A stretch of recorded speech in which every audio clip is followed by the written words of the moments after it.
إلا الله لا إله إلا الله محمد رسول الله محمد رسول الله. إن الحمد لله نحمده ونستعينه ونستغفره ونستهديه ونعوذ بالله من شرور أنفسنا وسيئات أعمالنا إنه من يهده الله فلا مضل له ومن يضلل فلا هادي له أشهد أن لا إله إلا الله وحده لا شريك له وأشهد أن محمدا عبده ورسوله وصفيه من خلقه وخليله صلى الله عليه وعلى آله وصحبه أجمعين وعلى من اتبع هداهم إلى يوم الدين ثم أما بعد.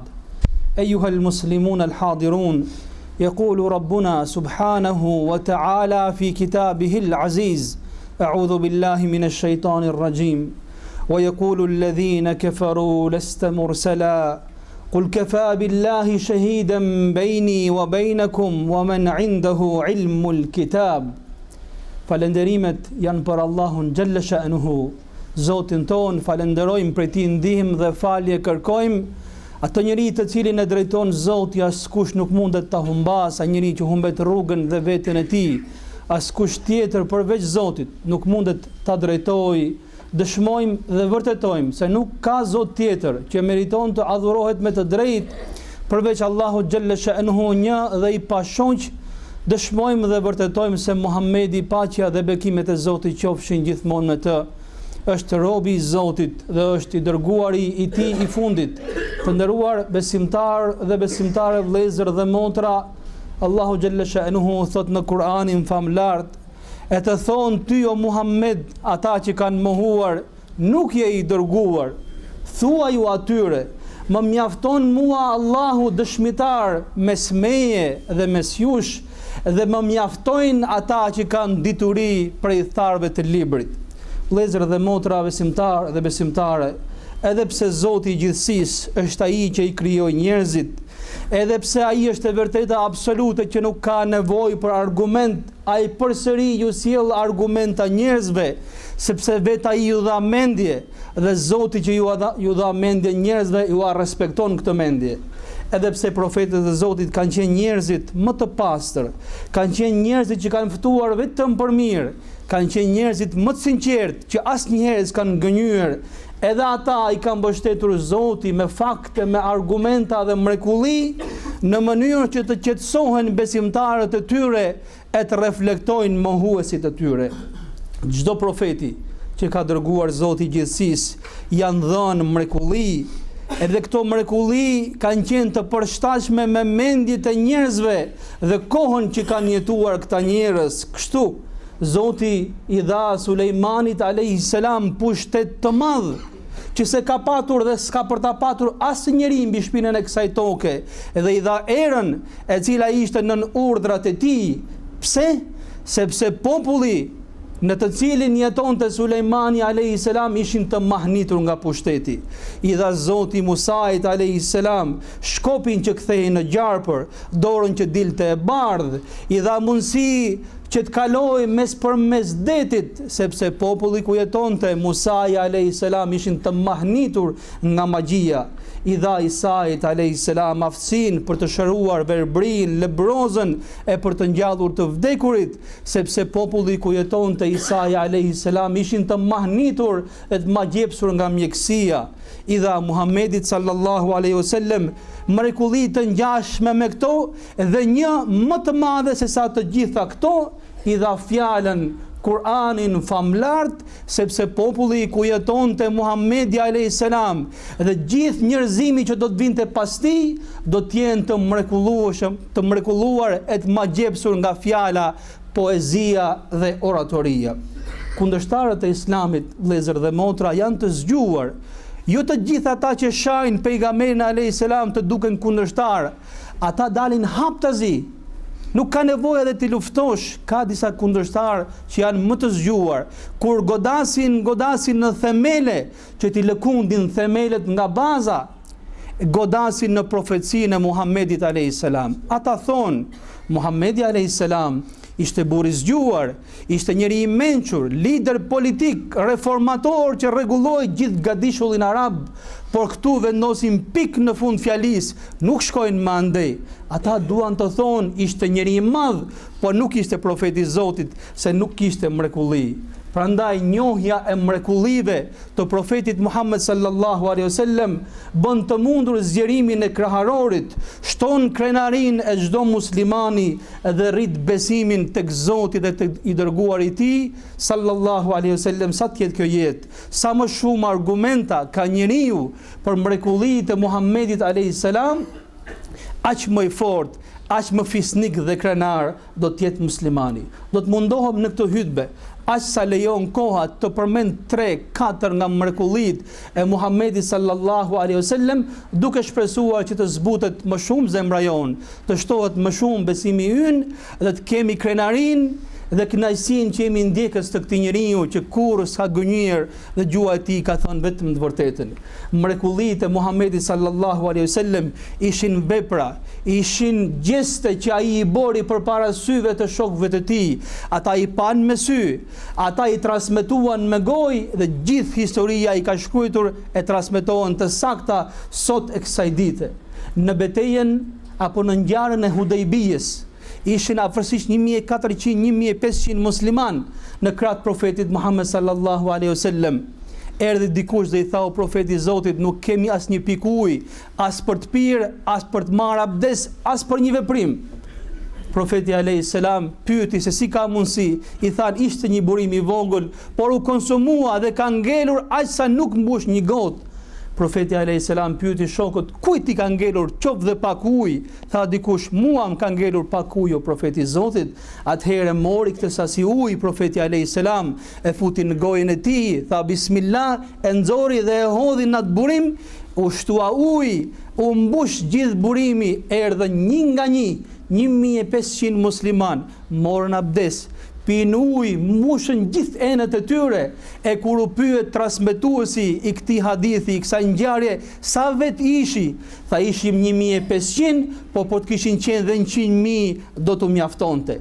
Shtimi i ujit dhe dalja e ujit nëpër gishtat e pejgamberit alayhis salam ka qenë nga mrekullitë që kanë parë shokët e tij dhe kanë transmetuar brez pas brezi. Në betejën e Hendekut, kur 3000 musliman të pangrënë, të friksuar e të trembur, ishin rrethuar nga 10.000 jo musliman, në betejën kur urdhëroi profeti alayhis salam të hapet një kanal i madh, një hendek, teksa sahabeve ju doli përpara një shkëmb që s'mund ta thyenin.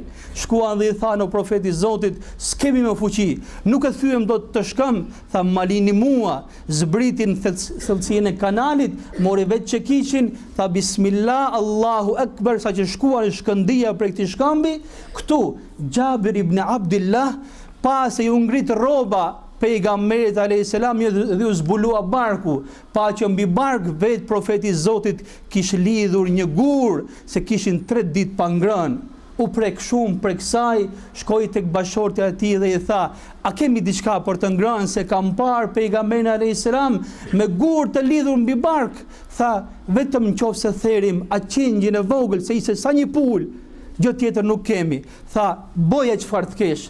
Atëherë ajo i tha, thirr profetin alayhis salam dhe maksimumi 3-4 veta, se nuk ka ushqim për të tjerët. Shkoi dhe i tha në vesh Jabir ibn Abdullah profetit, bashortja ime ka bërë diçka, ka gatuar diçka, merr maksimumi 3-4 veta nga këtë duash dhe e të ham në shtëpinë time.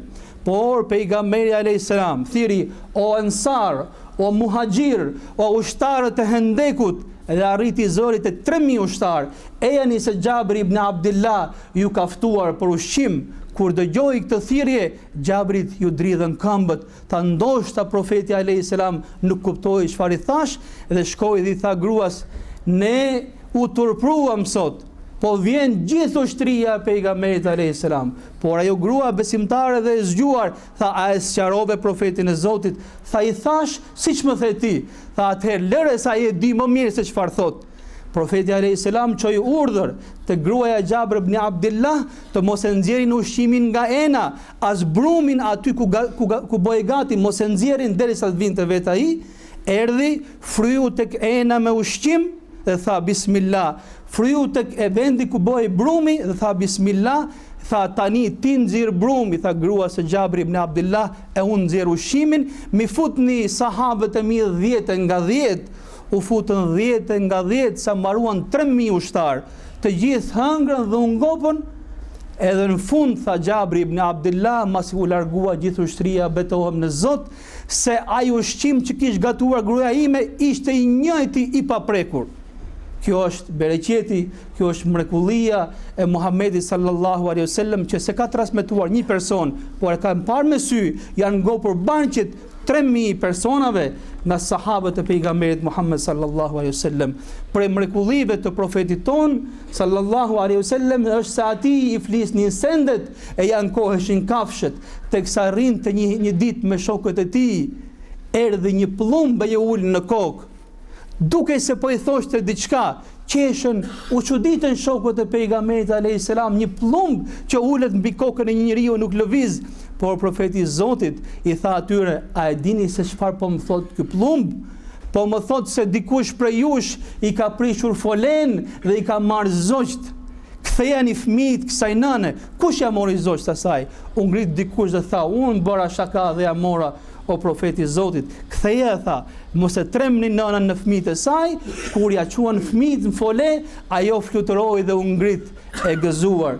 Prej mrekullive të Muhamedit sallallahu alaihi wasallam se është se ju ankua një deve, të cilën sa hyri me një kopësht, ajo sa pa profetin alayhis salam, i shkuan syt lot edhe u shtri për tokë, derisa e qetësoi profeti alayhis salam, tha kush është i Zoti kësaj deveje?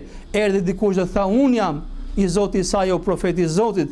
Tha kjo mua ankua se e ke lodhur shumë dhe si ke dhënë as për të ngrënë as për të pirë. Je treguar i padrejt ndaj saj. Mos bëj padrejtësi ndaj saj. Ju ankua krijesa e Zotit, ajo që ne i themi kafsh, po është një prej krijesave të Zotit, atij që është më i dashuri i Zotit, Muhamedi sallallahu alaihi wasallam, kur ishte në Medinë në fillimet në vitet e para, profeti alayhis salam falej dhe man të hytë në xhamin e tij, nuk kishte mimber, por mbështetej mbi trungën e një palme. Një grua nga ansarët u ngrit dhe tha, o profeti i Zotit, e kam djalin tim marangoz, ati them ti bëja 3 shkallë që të shohin edhe burrat edhe gratë. Pa tjetër, tha profeti alayhis salam, hutbën tjetër edhe në 3 shkallët e mimberit, por gjatë hutbes një zë i çuditshëm u dëgjua në xhami, dikush po rënkonte si të ishte fëmijë, edhe askush nga njerëzit po rënkonte, por atë zë e kuptoi vetë profeti alayhis salam, zbriti shkallët e mimberit, shkoi tek trungu i palmës, e shtrëngoi fort atë në kraharor, derisa u qetësua, tha, ky trung palme u mërzit që se vendos më dorën për mbi të, kishte qejf që të më kishte gjithmonë prambetes. Një transmetim tjetër tha, nuk u qetësua derisa i thash, do të ringjall Zoti bashkë me mua në xhennet. Ky ishte pejgamberi alayhis salam, ky ishte ai i vërteti, këto ishin mrekullitë e të madhit profet Muhammed sallallahu alaihi wasallam. Prej mrekullive të profetit ton është se ai ka njoftuar për gjëra të fshehta, që si kishin dëgjuar njerëzit, si kishin parë me sy. Ka dhe magjistar dhe parashikues që flasin, por thonë një të vërtet 99 gënjeshtra, ndërsa ai i tregonte me detajet më të vogla çfarë kishte ndodhur dhe çfarë do të ndodhte. Kur muslimanët shkuan në një betejë mjaft vështirë, në betejën e Mu'tas, thuaj se ishin 3000 musliman, 200.000 nga ushtria romake. Në atë betejë pati shumë viktima nga muslimanët. Viktimat kryesore ishin komandantët e ushtrisë muslimane, teksa ishin 1000 kilometra larg. Ushtarët profeti alayhis salam hypin minber me lot në sy, tha, flamurin e muslimanëve e mori në dorë Zejdi derisa ra dëshmor. Pastaj tha, flamurin e muslimanëve e mori në dorë Jafer ibn Abi Talib derisa ra dëshmor. Pastaj tha, flamurin e muslimanëve e mori në dorë Abdullah ibn Rawaha derisa ra dëshmor. Pastaj flamurin e mori në dorë një nga shpatat e Zotit derisa Zoti i dha rrugdalje. Tregoi teksa ishte në Medinë, me mijëra kilometra larg, çfarë po i ndodhte në ato momente ushtrisë së muslimanëve, vetë tregonte edhe vetë qante për dhimbjen që kishte në shpirt, për shokët e tij, pastaj tha, shkoni dhe gatuani ushqim për familjet e këtyre shahidëve që u përmenda emrat. Shkuan javë derisa erdhi lajmi i ushtrisë, u tregua një se kush kishte vdekur, me atë renditje që kishte folur, kishte treguar vetë profeti Muhammed sallallahu alaihi wasallam. Kur i shkoi letra Kisras, mbretit të Persëve, letra e pejgamberit alayhis salam, ai u mërzit, u revoltua, tha një beduin guxon të më shkruaj mua letër e ta vendos emrin e tij përpara emrit tim. I çoi fjalë guvernatorit të tij në Yemen, se kishte nën sundim Yemenin. Guvernatori quhej Badhan, tha mi ço 2 persona, vetëm 2 njerëz, ma sillni kokën e këtij beduinit që guxon të më shkruaj mua në këtë formë. Badhani çoi 2 persona, burrat shëndetshëm, të fuqishëm, që s'kishin mjekra, por i kishin mustaqet e gjata. Shkuan në Medinë serbes, e than ku është Muhamedi, ky që pretendon se është profeti i Zotit, i than ky është Muhamedi alayhis salam. Tha, bëhu gati se të kërkon Zoti ynë, i thoshin Zot Kisras, kërkon kokën tënde. Nëse vjen me ne, do të ndërmjetësojmë që mos të vrasi, por nëse nuk vjen do të marrim me zor. Buzqeshi pejgamberi alayhis salam nuk u revoltua për këtyre fjalëve, tha kush ju ka urdhëruar të zgjasni kaq shumë mustaqet? I than Zoti na ka urdhëruar. Tha Zoti im ka urdhëruar të mbaj mjekra, të shkurtoj mustaqet. Pastaj tha unë do të vi me ju, por prisni deri nesër. Shkoni pushoni sonte. Shkuan, pushuan, erdhën të nesërmen, ju tha profeti alayhis salam, shkoni tani se Zoti im e vrau Zotin tuaj mbrëm. Ata u mahnitën, nuk dinin çfarë të flisnin. Tha shkoni tregoni guvernatorit tuaj se Zoti i tij është vrarë mbrëm. Çfarë kishte ndodhur? Djali i mbretit pers gjatë natës kishte vrarë djathtin e tij për t'i marrë pushtetin. Shkuan dhe treguan mbretit i Yemenit, gjithë popullit i Yemenit, se kështu tha Muhamedi sallallahu alaihi wasallam. U desh 1 muaj të vinte lajmi, kur erdhi lajmi, erdhi me detaje se si djali kishte vrarë djathtin e tij në filan natë që kishte treguar Muhamedi sallallahu alaihi wasallam. Por profeti i tha këtyre 2 njerëzve, në qoftë se Badhani pranon dhe bëhet musliman, unë do ta lej ato prap mbret mbi banorët e Yemenit. Badhani u bë musliman, gjithë banorët e Yemenit hynë në Islam me një lajm, me një mrekulli të Muhamedit sallallahu alaihi wasallam. Vëllezër dhe motra, ky profeti i Zotit, ky njeri i madh, ky njoftoi se do të vijë koha kur do të çlirohet Konstantinopoja, Stambolli i sotëm, edhe kjo gjë u realizua. Ky profet sallallahu alaihi wasallam tha do të vijë koha ku feja ime do të shkojë te këmbët e Kisras dhe Cezarit, dhe kjo gjë u realizua. Tha do vijë koha, edhe pse ishte shumë e çuditshme në kohë, kur njerëzit do të garojnë njëri me tjetrin duke ndërtuar ndërtesa kush e zgjat më shumë. Do të vi koha kur do të konsumohet në masë alkooli, kur do të përhapet immoraliteti, kur do të shkurtohet koha, kur do të rritet vrasja, kur do të lulëzojë kamata. Këto i shohim, i dëgjojmë dhe jetojmë çdo ditë në jetën tonë. Ky profeti i Zotit me të njëjtën gjuhë ka treguar për shumë detaje që ne sot nuk i njohim, por me siguri ka për t'i parë njerëzimi derisa të vijë dita e Kiametit. Prandaj unë lutem Zotin bashkë me ju që Zoti na i mbush zemrat tona me besim, na shtoj besimin, krenarin që jemi ndjekës të Muhamedit sallallahu alaihi wasallam, atij njeriu që s'ka gënjur asnjëherë, prej gojës tij nuk ka dalë asgjë tjetër veçse e vërteta që ka qenë profeti i Zotit dhe në këtë botë, dhe inshallah ka përqenë prisi ynë në xhenetet e Zotit në botën tjetër. Allahumma amin, amin, amin, alhamdulillahi rabbil alamin.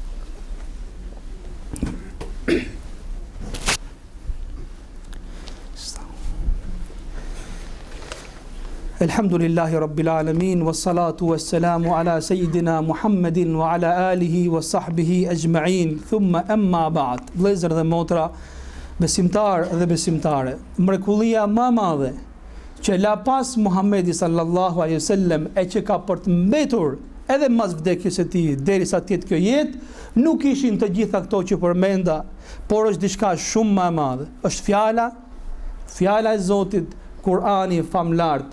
Është ky Kur'an i cili sfidoi arabët, orator dhe poet në kohën e tij, ky Kur'an që mahniti dhe vazhdon të mahnis të gjithë dietarët sa të jenë kjo jetë, ky Kur'an që i paraprin njerëzimit deri në ditën e Kiametit. Ky Kur'an ka 114 sure, ka mbi 6000 ajete, ka mbi 82.000 fjalë, ka mbi 600.000 germa.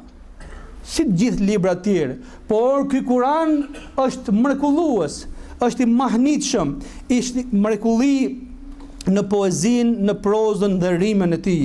Është mrekulli në kuptimet e tij që janë të pafundme dhe sa të jetë jeta do të dalin kuptime të reja. Ky me Kur'an është mrekulli në logjikën që përdor, në ligjet që ka sqaruar, në historitë që ka folur me detaje, është mrekulli në gjërat e panjohura që kanë ndodhur në të kaluarën, në të tashmen apo në të ardhmen. Kjo është mrekullia më e madhe që la pas Muhamedi sallallahu alaihi wasallam. Mrekulli që e mban në dorë, e prek, e shijon çdo ditë, çdo musliman, qoftë i madh apo i vogël, sa të jetë kjo jetë, ky ka për të ekzistuar, se kështu ka caktuar Zoti, një mrekulli e cila nuk do të zhbohet me kalimin e kohës, se ka marrë garanci nga vetë Zoti i gjithësisë, inna nahnu nazzalna dhikra wa inna lahu lahafidhun, ne zbritëm Kur'anin, thot Zoti, e ne do ta ruajmë atë. Ky është mrekullia më e madhe. Duhet jemi krenar që kemi këtë mrekulli, pasojmë këtë libër që është libri i Zotit i transmetuar nga goja e profetit Zotit sallallahu alaihi wasallam, libri i cili ka përqen gjithmonë superior, edhe do të jenë superior dhe ata që kanë për ta ndjekur edhe në këtë botë, edhe në botën tjetër. Prandaj edhe një herë bashkë me ju e lut Zotin të qetësoj zemrat tona me besim. Na shtoj besimin tek Zoti i gjithësisë, tek Muhamedi sallallahu alaihi wasallam. Na bëj fisnik e krenar se ndjekim një Zot që është e vërteta absolute, një profet që është me të vërtet i fundit të profetëve të Zotit, ai që asnjëherë s'ka gënjur, ka thënë vetëm vërtetën dhe fjalët e tij kanë dalin dhe ka përndal të gjitha. Përfundimisht, sa të jetë kjo jetë, Zoti na bëf pasues të tij në këtë botë, na marr shpirtin në besimin e tij kur të na vi vdekja dhe na ringjall bashkë me të, si në flamurin e tij në botën tjetër. Allahumma amin, amin, amin, walhamdulillahi rabbil alamin. Inna Allaha wa malaikatahu yusalluna ala an-nabi, ya ayyuhalladhina amanu sallu alayhi wa sallimu taslima. Allahumma salli ala Muhammadin fil awwalin, wa salli ala Muhammadin fil akhirin, wa salli ala محمد في الملأ الأعلى إلى يوم الدين. اللهم أعز الإسلام وانصر المسلمين. اللهم أعز الإسلام وانصر المسلمين. اللهم أعز الإسلام وانصر المسلمين. اللهم آمين آمين آمين والحمد لله رب العالمين. الله نبرا نوفت جيذ وأقم الصلاة. لا إله إلا الله، لا إله إلا الله، لا إله إلا الله، محمد رسول الله، محمد رسول الله.